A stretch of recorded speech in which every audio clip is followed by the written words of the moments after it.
সে গ্রাফিক্সের কাজ করতো, গ্রাফিক্সের পরে মোশনের দিকে গেছে। এখানে কি হয়েছে, ওরে ব্যাগ ট্যাগ সব পড়ে গেছে। হচ্ছে মূলত টাকাটা বের করলাম, তারপরে ভাইকে দেওয়া হলো। এই যে ট্রাফিক সার্জন আটকাইছে এত বড় গাড়িকে।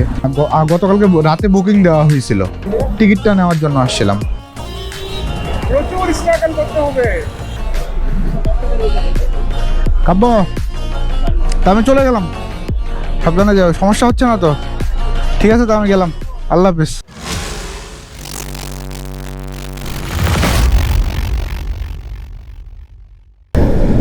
ফাইনালি আমি অফিসের জন্য বের হয়ে গেছি, অলমোস্ট 9:30 বাজছে। আজকের টপিক হইতেছে ভালো একটা পিসি বিল্ড আপ আসলে কতটা জরুরি মানুষের জীবনে।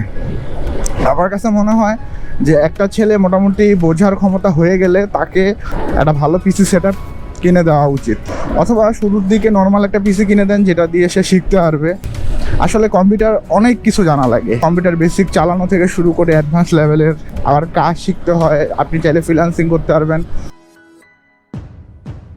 কাব্য দিন ল্যাপটপ চালাইছে একটা Core i3, সে গ্রাফিক্সের কাজ করতো, গ্রাফিক্সের পরে সে পরে মোশনের দিকে গেছে। এই ল্যাপটপ দিয়ে আসলে সে ভালো আহামরি সাপোর্ট পাচ্ছিল না। রিসেন্টলি আমরা ডিসিশন নিয়েছি যে না, ওকে একটা আমরা ভালো পিসি সেট আপ করে দিব।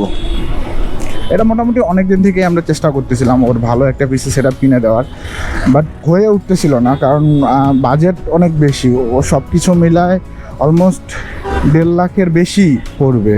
তো হচ্ছে গ্রাফিক্স কার্ডটা আমরা কিছুদিন পরে নিব, কারণ হইতেছে কাব্য বললো যে কোন জানি নতুন একটা সিরিজ আসতেছে, যেটা 50 সিরিজের বা কিছু একটা লঞ্চ হচ্ছে এই মাসেই হয়তো বা হবে। বলতেছে ভাই ওইটা আসুক তারপরে নিব। আজকে হয়তো বা আমরা পুরো সেট আপটাই নেওয়ার ট্রাই করব।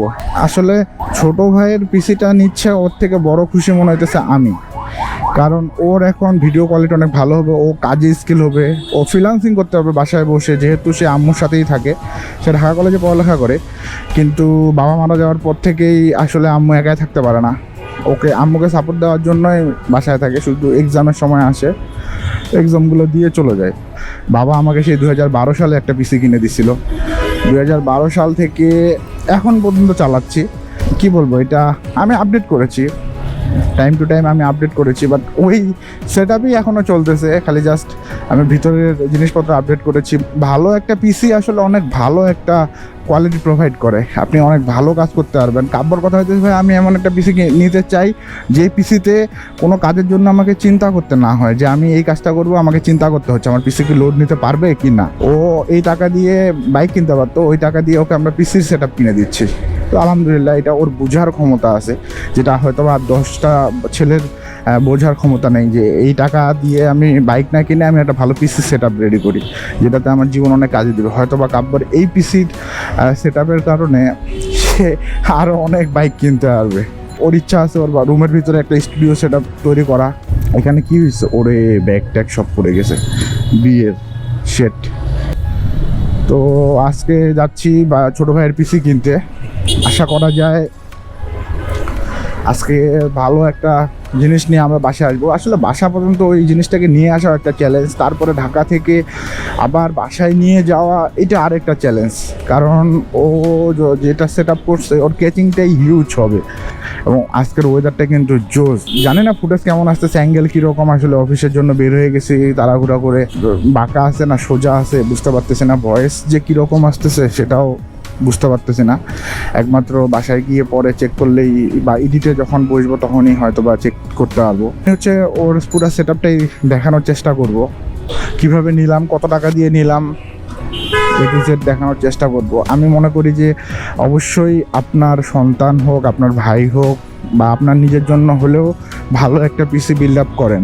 সামনেই হইতেছে 8 নাম্বার আমাদের রবীন্দ্র সরোবর, যেখানে প্রচুর মানুষ আড্ডা দেয়। এই যে হচ্ছে সামনেই লেক পার্ক, এই জায়গাগুলো আমার খুব ভালো লাগে, কারণ আশেপাশে এত পরিমাণ সবুজ গাছপালা দিয়ে ভরা, যেটা সচরাচর ঢাকার ভিতরে খুব রেয়ার। আছে অনেক জায়গায় আছে, বাট ধানমন্ডিতে এই জায়গাটা আসলেই জোস। ওই যে পাশে রবীন্দ্র সরোবর, এই যে আমাদের লেক। সো দেখা হচ্ছে অফিসের পরে, আসলে হচ্ছে যে মাল্টিপ্ল্যানে যাব, সেখানে দেখা হবে, সেখানে বাকি জিনিসপত্র আপনাদের দেখানোর ট্রাই করবো।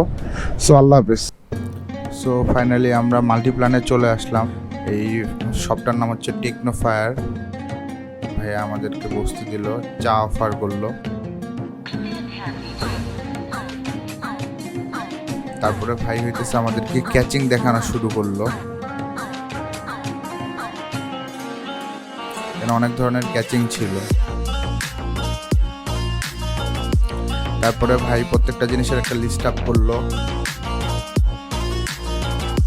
প্রত্যেকটা জিনিস ক্যালকুলেট করে করে ভাই হিসাব করে দেখাই দিচ্ছিল যে আসলে এটাতে এত খরচ হবে। তারপরে সে কনফার্মেশনের জন্য ওর ফ্রেন্ডকে ফোন দিল, A to Z ঠিকঠাক আছে কিনা, কিছু জিনিস চেঞ্জ করতে হচ্ছে। তারপরে ভাই প্রত্যেকটা জিনিস বের করতেছে আর দেখাইতেছে যে এটা এরকম, এটা এরকম, এটা নিলে এরকম বেনিফিট, এটা নিলে এরকম বেনিফিট। ছোট ভাইও প্রত্যেকটা জিনিস চেক করে করে দেখতেছিল, প্রত্যেকটা জিনিস অনলাইন থেকে বের করে করে ও ডিটেলস বের করতেছিল।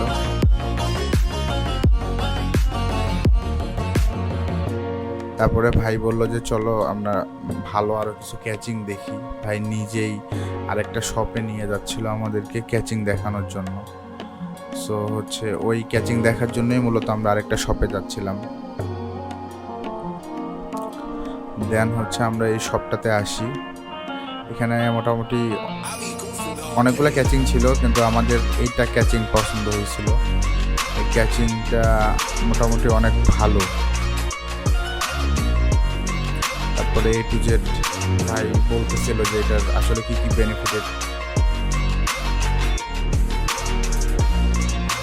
তারপরে ভাইও কিছু ইনফরমেশন দিল।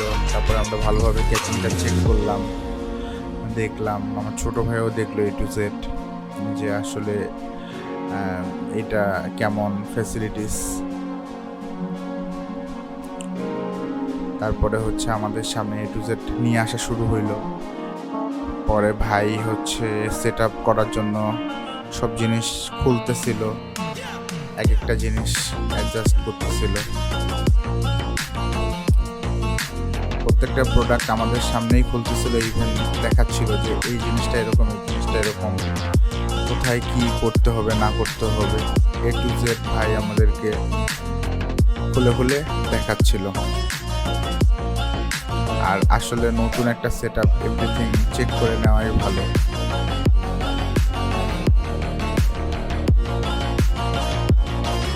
ভাই হচ্ছে A to Z আমাদের সব দেখানো ট্রাই করতেছিল যে আসলে পুরো ক্যাচিং করবে কীভাবে, পরে কীভাবে জিনিসপত্র ইনস্টল করবে।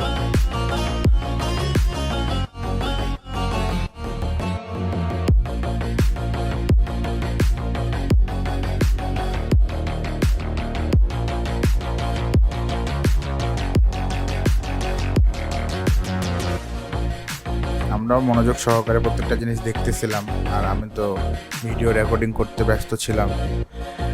দেন মোটামুটি সব কিছু যখন সেট আপ হয়ে গেল, তখন এই বাকি অ্যাক্সেসরিজগুলো ভাই আমাদেরকে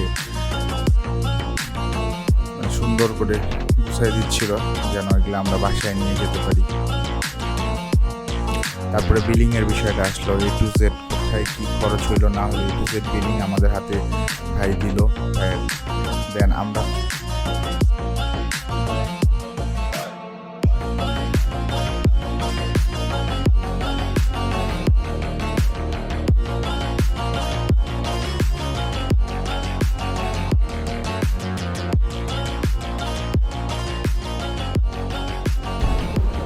ভাই বলবেন দূর থেকে আসার জন্য অত্যন্ত ধন্যবাদ। আমাদের সার্ভিসের ব্যাপারে যদি কোনো ধরনের ফিডব্যাক থাকে অবশ্যই জানাবেন।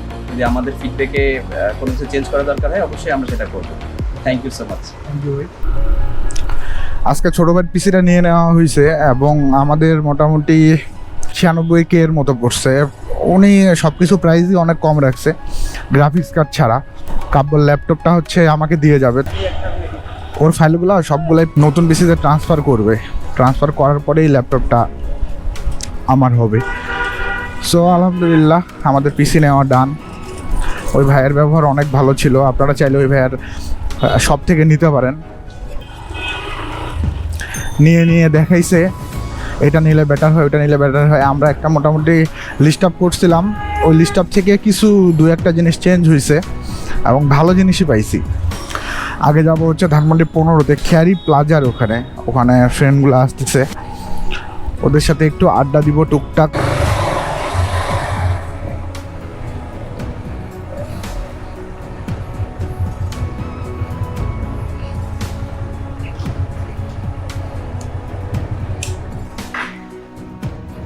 আজকে মূলত আমার ছোটো ভাই চলে যাচ্ছে, ওর জন্যই যাচ্ছি, কারণ গত রাতে অগ্রিম টিকিট বুকিং দেওয়া হয়েছে, এবার টিকিটটা নেওয়া হয়নি।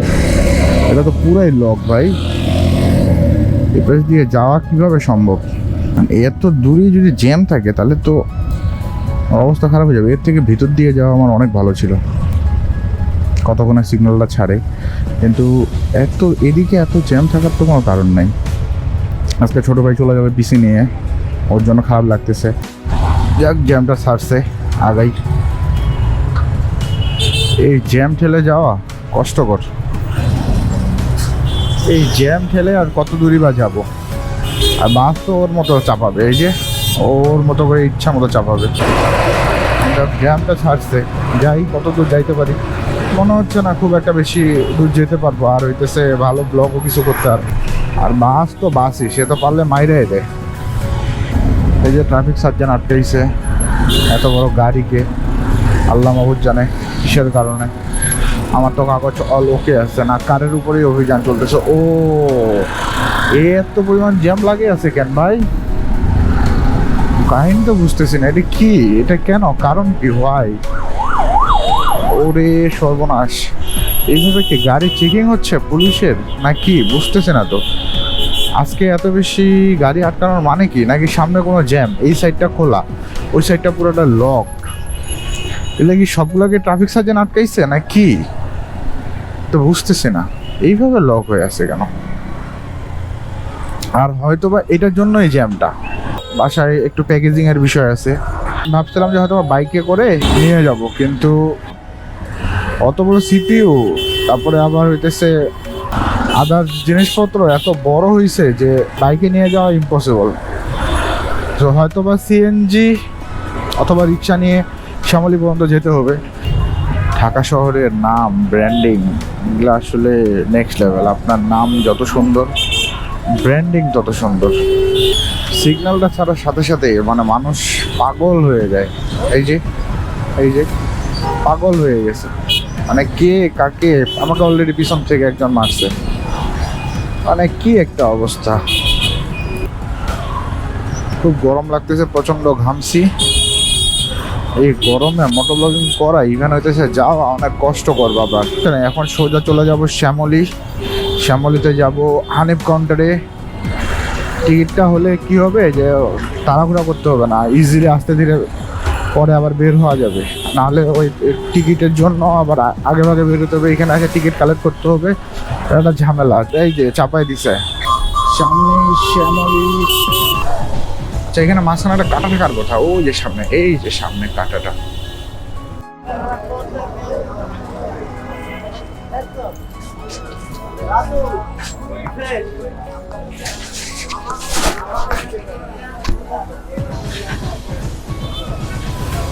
ভাইয়া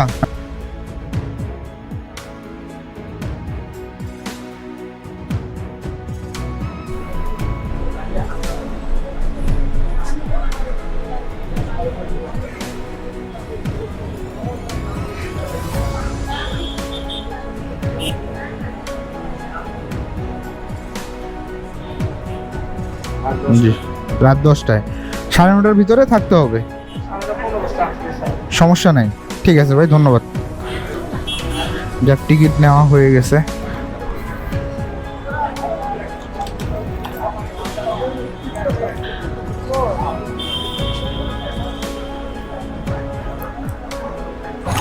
এখন সোজা বাড়ি যেতে হবে, ভিতর দিয়ে, কিছু করার নেই। যাক, টিকিটটার ঝামেলা ছিল, টিকিটটার ঝামেলা কমপ্লিট। এটা Dhaka central international medical college and hospital. So চলেন যাই বাসার উদ্দেশ্যে। আমার কাপড় চোপড় যত কিছু কেনা সব কিছু এই যে টোকিও স্কোয়ারের এখান থেকেই নেই। এই জায়গায় আমি জানি এই জায়গায় একটা নেক্সট লেভেলের জ্যামে পড়বো। ওরে সর্বনাশ, রাস্তা তো পুরো ফাঁকা। শিট ম্যান, এই সুযোগটা কাজে লাগানো দরকার ছিল। যাই যাই যাই যাই, চলে যাই চলে যাই ভাই, চলে যাইতাম, খুব ভালো হইতো। এই যে আমরা চিপা দিয়ে সাইড দিয়ে ঢুকে যাব, দেন একদম ভিতর দিয়ে চলে যাব। এটা হইতেছে আমাদের পুরাতন আড্ডার জায়গা। এই জায়গায় আমি প্রচুর সময় কাটাইছি, প্রচুর। সো আজকে মনে হইতেছে যে আমি একটু ওলটপালটভাবে গাড়িটা চালাচ্ছি। আমি ব্লগিংয়ের পাশাপাশি বাইক চালানো কষ্টকর, আস্তে আস্তে অ্যাডজাস্ট হয়ে যাবে আমার কাছে যেটা মনে হয়। সব জায়গায় পুলিশ, এই যে সামনের পুলিশ সার্জেন্ট, ওখানেও পুলিশ সার্জেন্টরা ছিল। বৃষ্টি হলে মাঝে মাঝে মনে হয় যে না, বৃষ্টি হয়েছে খুব ভালো হয়েছে, ধুলাগুলা মরবে। কিন্তু সত্যি কথা, এই পাশের ধুলা মরার থেকে এত বেশি কাদা হয় যে বাইক থাকে না, বাইককে আর চেনা যায় না। আর ওই জায়গাটাকে খুব পছন্দ করার কারণই হচ্ছে যে গ্যাঞ্জাম কম, খুব ইজিলি থাকা যায়। আপনি অন্যান্য জায়গার থেকে 2-3 হাজার টাকা সেভ করতে পারবেন। 2-3 হাজার টাকা অবশ্যই অনেক বেশি। একটু দূরে যাতায়াতের প্রবলেম যদি আপনার বাইক থাকে, সেক্ষেত্রে আপনি খুব ইজিলি বসিলাতে থাকতে পারেন। কিভাবে ভারী লাগতেছে নাকি খুব? হ্যাঁ, সমস্যা হলে বলবাম আমারে। আপনি আস্তে ধীরে যান মামা, আমি পিছনে আছি। সো আস্তে ধীরে যেতে হবে, কিছু করার নাই, কারণ জিনিসপত্র অনেকগুলা। ওইখানে ওর পায়ের নিচে আছে হচ্ছে ইউপিএসটা। 3 রাস্তার মোড়ে খুব বেশি একটা জ্যাম পাই নাই, আশা করা যায় সামনেও জ্যাম পাবো না।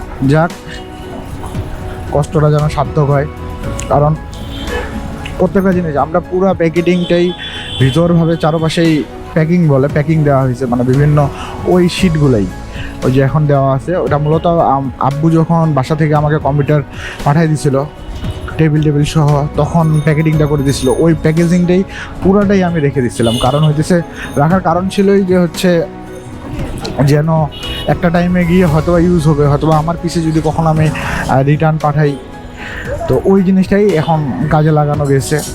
কাপড় খুব সুন্দর করে প্যাকেজিং করা হয়েছে। আর কুরিয়ারেও পাঠাইতে পারতাম, বাট এত দামি জিনিস কুরিয়ারে পাঠানোর ইচ্ছা করতেছিল না। রিস্ক কে নিতে যাবে? এই কাজগুলো ভাঙলে এই কাজগুলো আর পাওয়া যায় না। আজকে ওর গাড়ি 10টায়, ছাড়তে হয়তো বা 10টা 15-20 10-11 ঘন্টা ভিতরেই পৌঁছায় যাবে। শিয়ামুশেদ ক্রস করে ফেললাম। কাব্যর অবস্থা তো অবশ্যই খারাপ হয়ে গেছে, বাট ও তো বলতেছে না যে কি অবস্থা। কিরে, কি অবস্থা? পাগুলো এখনো ঠিক আছে না অবশ হয়ে গেছে?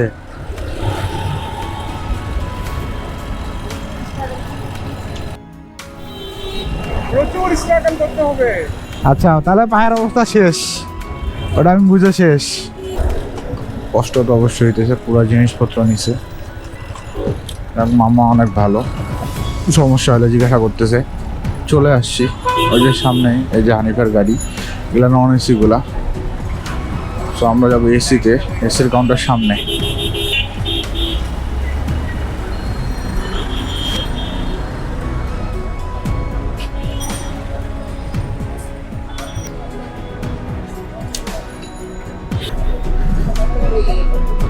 কাব্য, তা আমি চলে গেলাম, সাবধানে যাও, সমস্যা হচ্ছে না তো? ঠিক আছে, তো আমি গেলাম, আল্লাহ হাফিজ। হ্যাঁ ঠিক আছে।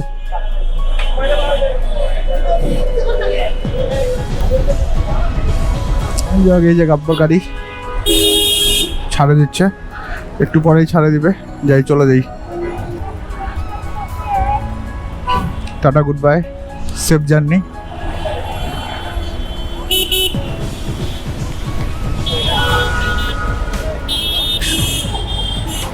কাব্য ওর পিসিটা নিয়ে গেল, ওর ল্যাপটপটা আমাকে দিয়ে গেল, এবং ওর ল্যাপটপ থেকেই এখন আমি অনেক কাজ করতে পারবো, ইজি হয়ে গেল। সো আপনাদেরকে অসংখ্য ধন্যবাদ আমার পুরো ভিডিওটা দেখার জন্য। আমি হচ্ছে A to Z দেখানোর ট্রাই করেছি। Thank you for watching. সবাই ভালো থাকবেন, সুস্থ থাকবেন। আসসালামু আলাইকুম।